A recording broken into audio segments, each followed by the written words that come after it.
What is DDL? So DDL is data definition language.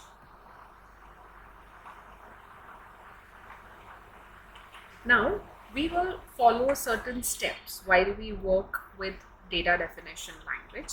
We first need to begin with a database. So we are going to perform operations on databases. We'll see how to create a database, how to drop a database, how to view all the different databases that are available in our system. So let's get started practically.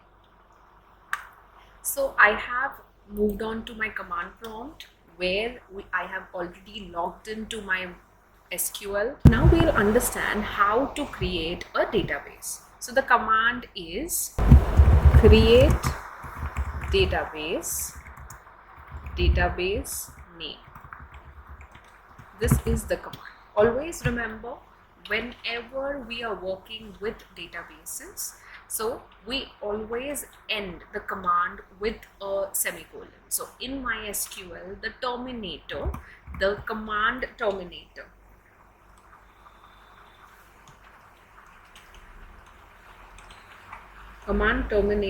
is semicolon. This is mandatory. So let's understand why it is mandatory. I'll show you a short demo. So let's say I say create databases temp_db. This is what I create. Now, if you click, it is giving me an error. So let's understand the error. You have an error in your SQL syntax. Check the manual for your version. Databases temp_db. Okay. There is a silly mistake that I have made, that is create database, not basis, space temp_db. That is the silly mistake. And you see it says query OK, one row affected. That means the database is created. Now, as I said in my previous sentence, that command terminator is semicolon. So what happens if I do not put the semicolon? Okay, so let's see what would happen. So let's say I want to say create database temp_db1. Now, do you see the query is not getting executed? When you give a semicolon, the query gets executed. So the understanding is that without the semicolon, the statement is not going to get completed or executed. Alright, so now the next step that we are going to see is how to check different databases. So the way to check the different databases, the command is show databases. Okay, that's the command. So when you execute this, you will see the list of databases that are available. Now I want to drop temp_db1. So what should be the command to drop temp_db1?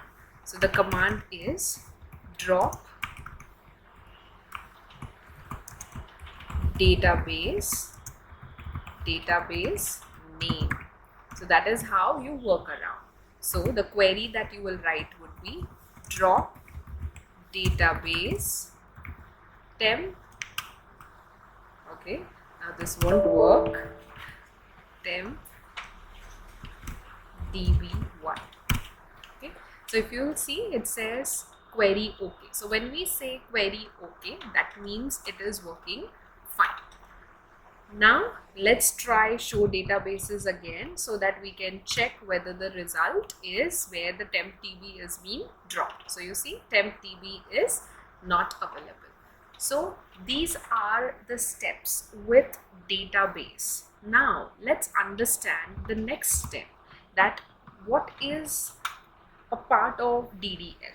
So we understood there is next that you can work around with is tables. Now when we talk about tables, we can perform tasks on tables, but before we utilize and start creating tables, there is one step that we want to do is we need to select database. We need to select database. Once the database is selected, then only can you perform the task of create, alter or drop table. So this is possible only once you have selected the database. Now the question is, how can I select the database? So it's very easy. You say use database name. So when you write this and semicolon, you are selecting the database. So let's see. Use temp underscore db. So you see it says database changed. This means that now the database that is being selected is tempdb. Now let's understand how tables can be checked. Are there any existing tables? Is there a table that is already in place inside this tempdb? So we are going to check that. And how can we do that? For that, the query is show tables. The command is show tables. So when you execute this, you see it is an empty set. The reason it is empty, we haven't created any tables as of now. That's the reason the tables are empty. Now let's understand how to create tables. So when we talk about tables, there is a command that we need to execute. We need to work around with. So let's understand. So when we say create table, there it starts with the keyword create table. These are the two you can say keywords that are being used, create table, and under this we have something that is table name. So what we need to do is we need to mention create table, table name.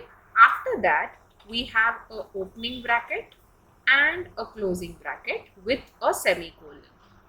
Now what do we do? So inside these brackets we mention different column names.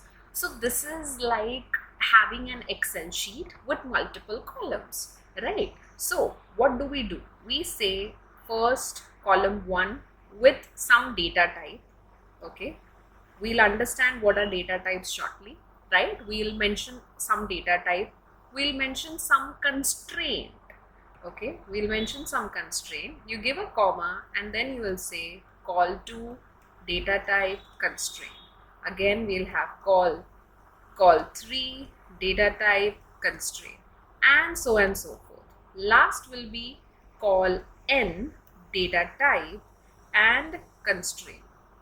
Okay, so this is how it is. But one important aspect that we need to note, at the last column you do not mention the comma. The moment you mention the comma, it's going to throw an error.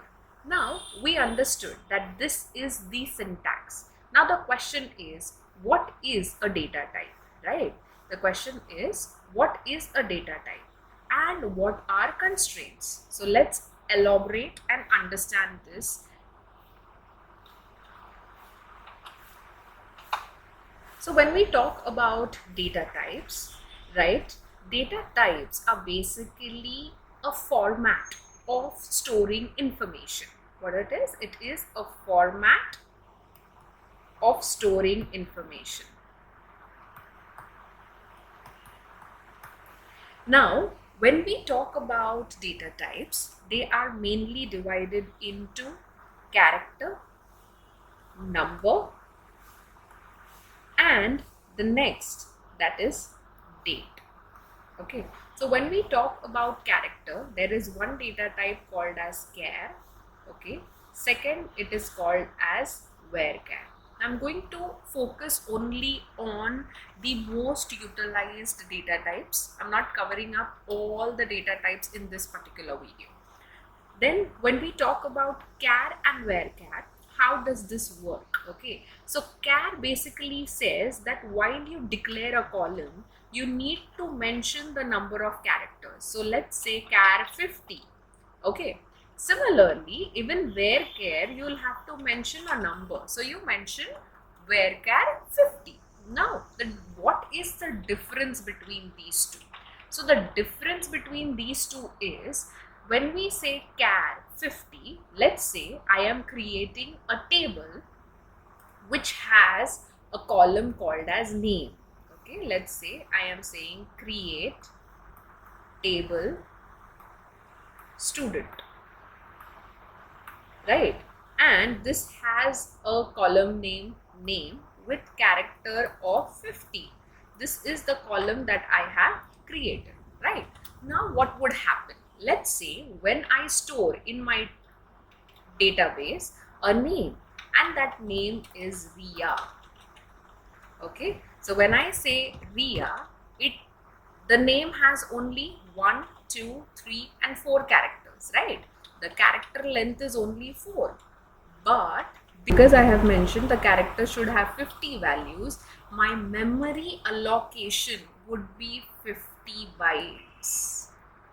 Okay, the memory allocated would be 50 bytes. Now this is a wastage of memory. This is a big wastage of memory. Now because of this reason, what they had done is they came up with something which is Varchar. And what is the full form of Varchar? The full form of Varchar is variable character. Variable character. Now by the name itself, variable character means dynamic allocation or variable length character. Okay, so what exactly happens? So let's say I declare this table as varchar 50. Okay, this column in the table student as varchar 50. So when I store Ria, it's going to take 4 plus 1 bytes of memory. That means I am saving almost 45 bytes at this particular place. And just imagine I have such 1 lakh records. How much memory would I store, right? So that's the reason it's very important to choose your data type carefully. So when you select, when should I select character? This is another important question that you may have. When should I select character? Now let's say that I have a scenario where I want to store gender, right? I want to store gender. Now when I'm storing gender, I can store it as MFT, correct? Here I can declare this column as gender char with 1 character. It's fixed. It's not going to get modified, right? Let's say I want to store PAN card, right? Now we all know PAN card is 10 digits only or 10 characters only, which cannot be less, which cannot be more. It's fixed. It has to be 10 characters. Why? Because 5 characters, 4 numbers and 1 character again. This is the standard of PAN card, right? So that at this location also I can use char of 10. Now suppose if PAN card is an optional value, not mandatory, then I would choose to go for varchar because it is going to store null value too, correct? So in such a scenario, I would use varchar. Otherwise, I would stick to char 10, right? Any place where I know that the number of characters that will be given would be something which cannot be fixed, that place we will use varchar. Any place where I know the data that I'm going to store in a column is going to be fixed, there we shall use char. Now let's move to the next, that is number.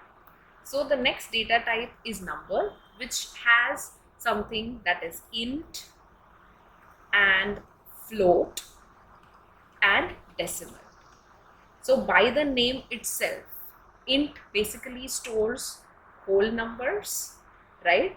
Anything without a decimal value is whole number. Float and decimal will allow me to store floating values.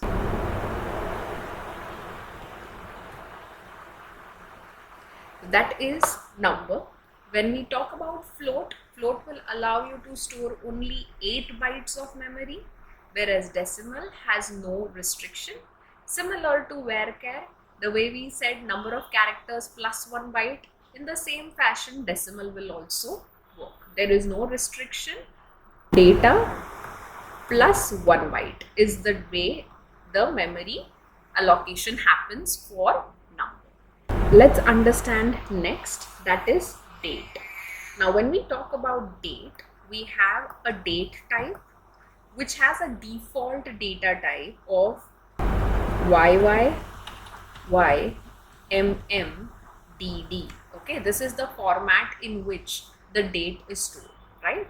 Similarly, we have something which is called as time, and the default style of storing it is HH, hours, minutes and seconds. The next is date time, which is a combination of both YYY, DD, SS. So that is how the date time is stored. Last but not least, the Boolean, which stores true or false into the database. So these are the different commonly used data types that we would need to understand while working with the create statement into the database. Now the question is, what are constraints? What exactly do we mean by constraints, right? So let's understand what are constraints. So when we talk about constraints, right, we have majorly 5 types of constraints. First is known as the primary key. Now the most frequently asked interview question is, what is a primary key? So it's very simple to remember by its key features. What are the rules that defines a column as a primary key? So let's understand that first. So any primary key says that it should have unique values.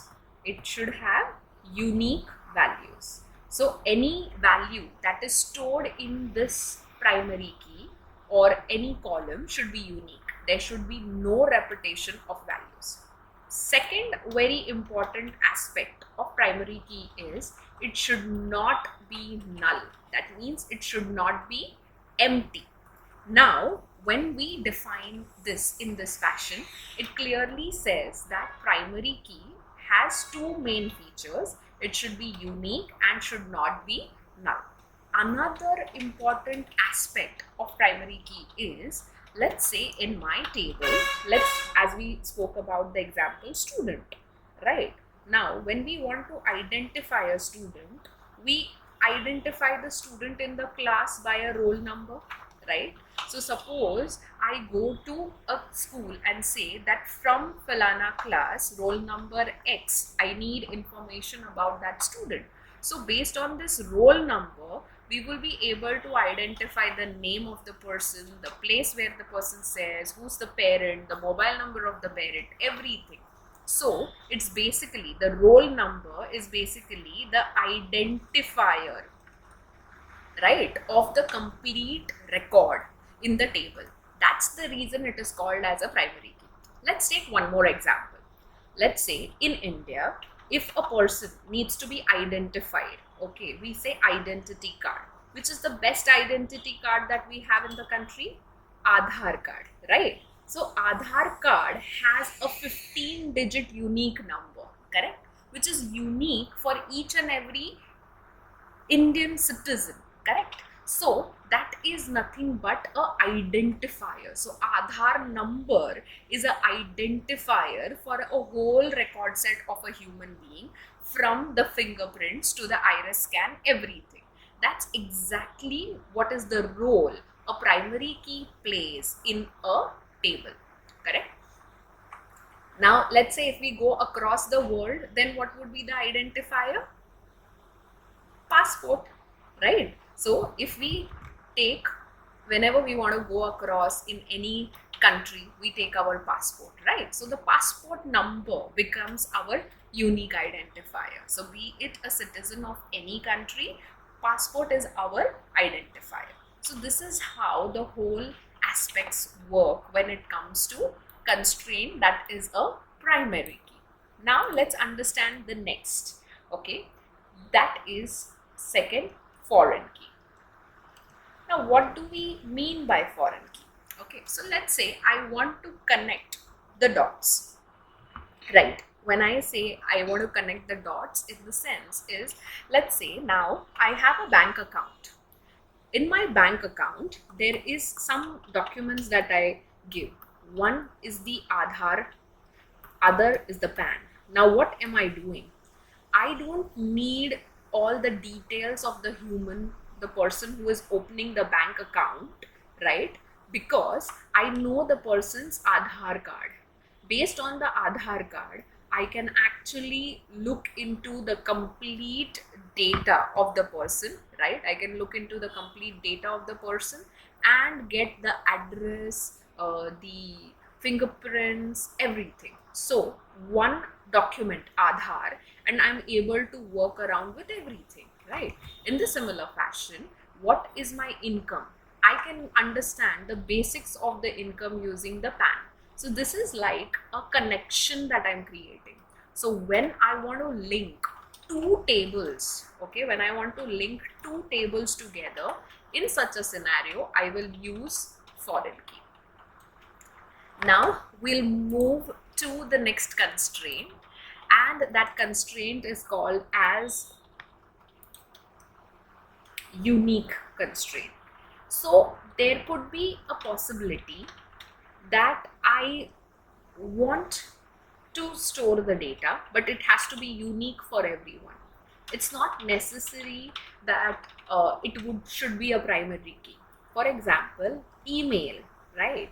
One student, one account. That is the policy if we have. So in such a scenario, email ID could be unique for each student, right? So that is something which we can use, right?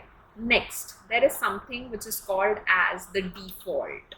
So let's say I'm storing student data and I need to store information like the city.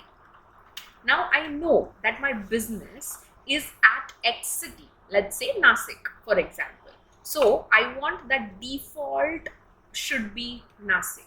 The default value as city should be Nasik. So that is another constraint. Now the last constraint is, if I do not want to allow empty values, then I have a not null constraint. So I can go ahead and create and work with no null values in a particular column using not null. So we have understood all the different options, or rather different constraints. The different constraints namely are primary key, foreign key, unique key, default, and not null. Now based on this, let's go back to our create table and actually go ahead and write a create command for our database. So let's create a student table first and then much more.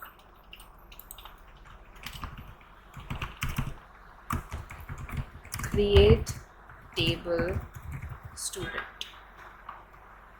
Now over here, important is the brackets. So let's go ahead and write roll number, right, which will be of type integer. Now I want to mark it as primary key, so I would say primary key. Now there is one more aspect over here. There is something called as auto increment. Now suppose you do not want to define a primary key with alphabets in it. You want it to be normal numbers from 1 onward, right? So in that scenario, you can always use auto increment. Now let's say we'll store next first name, which would be Varchar of maybe 20, and it should not be null. So we'll say not null. Similarly, we'll have last name Varchar.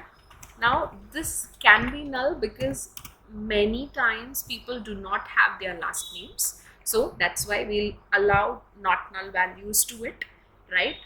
Then let's say we want city, which is a Varchar of 30, and we want the default value to be Nasik.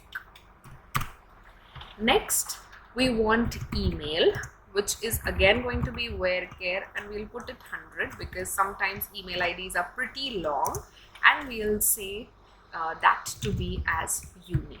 So this is the table that is available. Now let's execute and see. We got an error. Okay, very silly mistake that I have made over here. Nasik is basically a character type, correct? So characters and dates are supposed to be added in quotes. Could be double quote or single quote. So because I didn't put it in quotes, we got this error. Now you see, we got query okay. So this is how we can create a table. Now we are going to see many more examples in the next video. But before we close off this video, I'm going to give you a small task. I want you to create a table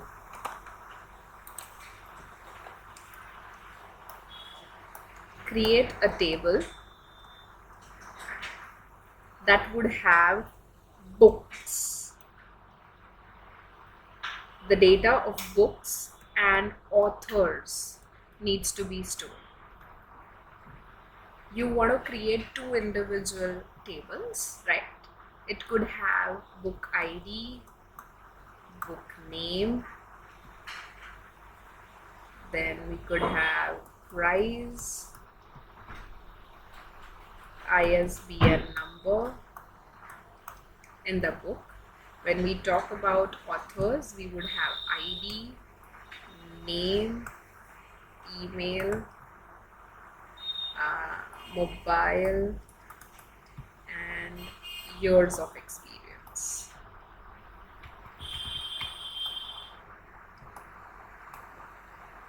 This is the data that we would love to store. Share in your responses and see you in the next video.